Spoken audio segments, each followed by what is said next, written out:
손쌤과 함께하는 손쉬운 윤리 손쌤입니다. 오늘의 주제는 법가의 한비자입니다. 참고 문헌은 김교빈 이현구의 동양철학 에세이입니다. 오늘의 명언으로 시작하겠습니다. 한비자는 법은 귀족을 봐주지 않는다. 형벌이 엄중하면 귀족은 백성을 업신여기지 못한다. 라는 말을 했는데요. 한비자가 살던 시대는 귀족은 예로 다스리고 민중은 엄격한 법으로 다스리던 시절이었습니다. 그러한 시절에 누구에게나 공평하며 엄격한 법 적용을 주장했던 한비자에 대해서 자세히 배워보도록 하겠습니다. 란 무엇일까요? 보셨나요? 지금부터는 선생님의 필기를 보면서 정리해 보도록 하겠습니다. 한비자는 법가를 체계화한 학자입니다. 한비자는 순자의 성학설을 계승했는데요. 인간의 본성은 악하다는 것입니다. 하지만 순자가 예를 통해서 교화하면 변화가 가능하다는 화성기위를 주장한 반면에 한비자는 악한 본성은 절대 변하지 않는다고 보았습니다.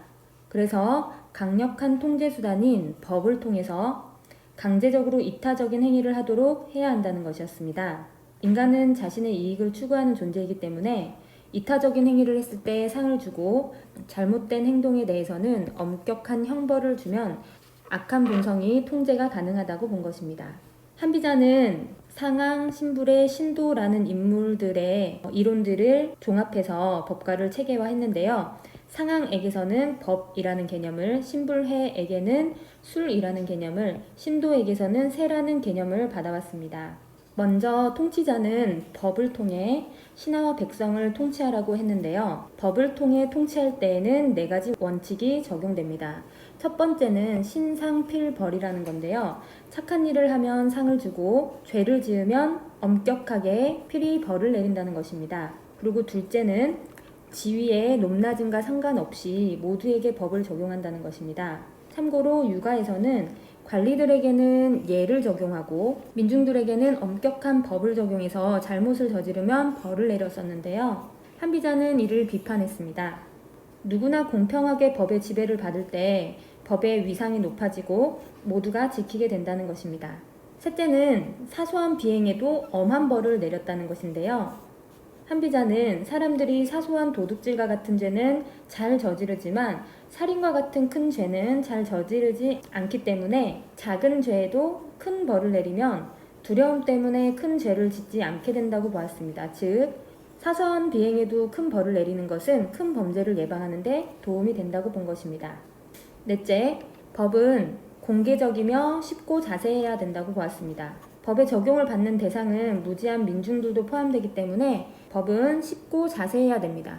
그리고 공개적으로 공표되어야 됩니다. 왜냐하면 그래야 모든 사람들이 본인이 어떤 잘못을 저지르면 안 되는지를 알게 돼서 질서가 잡힌다고 보았기 때문입니다. 그런데 이러한 법만으로는 통치가 완벽히 되는 것은 아닙니다. 한비자는 가게 앞에 사나운 개를 두면 사람들이 가게에 올 수가 없어서 가게가 망한다는 예를 들면서 군주와 백성 사이에 신하가 있는데 사나운 개처럼 개혁을 막는 신하들이 존재하면 통치가 제대로 될 수 없다고 보았습니다. 그래서 법뿐만 아니라 신하를 다스리는 기술인 술이 필요하다라고 했습니다. 권모술수라는 말은 한비자가 쓴 말인데요. 목적의 달성을 위해서 수단과 방법을 가리지 않는 온갖 술책을 말합니다. 한비자는 이처럼 다양한 상황으로 신하들을 시험하면서 이 신하가 올바른 말을 하는지 뒤에서 다른 일을 꾸미고 있지 않은지를 살피고 신하를 제압하는 것이 필요하다고 보았습니다. 그리고 이를 위해서 군주는 자신의 마음을 함부로 드러내서는 안 되고 보이지 않는 술수가 필요하다고 하였습니다. 그래서 이 술은 꾀, 방법, 전술과 같은 뜻을 지니고 있는데요. 신하를 제압해서 군주와 나라에게 유리하게 만드는 정치술을 말합니다. 한마디로 신하들을 통솔하는 방법을 말하는데요. 법이 공개적이고 자세한 데 반해서 이것은 군주의 마음속에만 존재하기 때문에 보이지 않는 은밀한 것이라고 이야기했습니다. 다음으로 군주가 통치할 때 필요한 마지막은 세입니다. 이 세는 권세, 세력, 힘, 지위 같은 것들을 말하는데요. 군주 자신이 지닌 지위와 세력을 이용해서 강력하게 백성과 신하를 복종시키는 것을 말합니다. 육아에서는 덕이 있는 자가 왕이 되어서 나라를 다스리면 백성들이 스스로 인과 예를 실천하게 된다고 보았지만 한비자는 이를 비판했습니다. 왜냐하면 그렇게 어진 임금은 몇백 년에 한 번 나올까 말까 하는데 그런 임금을 기다리면서 혼란한 세상에 사는 것보다는 군주라는 강한 힘과 지위 그리고 법이라는 시스템을 통해서 평범한 사람이라도 군주의 자리에 오르면 나라를 질서 있게 다스리게 하는 것이 옳다고 말했습니다. 이를 통해서 한비자는 절대 군주 중심의 정치 제도를 실현하고자 했던 것입니다. 정리해보면 한비자는 인간의 본성은 악함으로 강력한 통제를 통해서 나라를 다스려야 된다고 보았습니다. 그리고 그 통제 수단으로는 법, 술, 세가 있습니다. 법과 사상은 지극히 현실적이고 결과를 중요시한다는 특징이 있습니다. 결국 법가는 만인에게 법을 공평하게 적용하려고 했다는 점, 혼란한 시대에 강력한 중앙 집권 시스템을 통해서 부국강병이란 무엇인지 보여주었다는 점에서 의미가 있습니다. 하지만 복종과 강제성을 강조했다는 점에서 아쉬움으로 남습니다.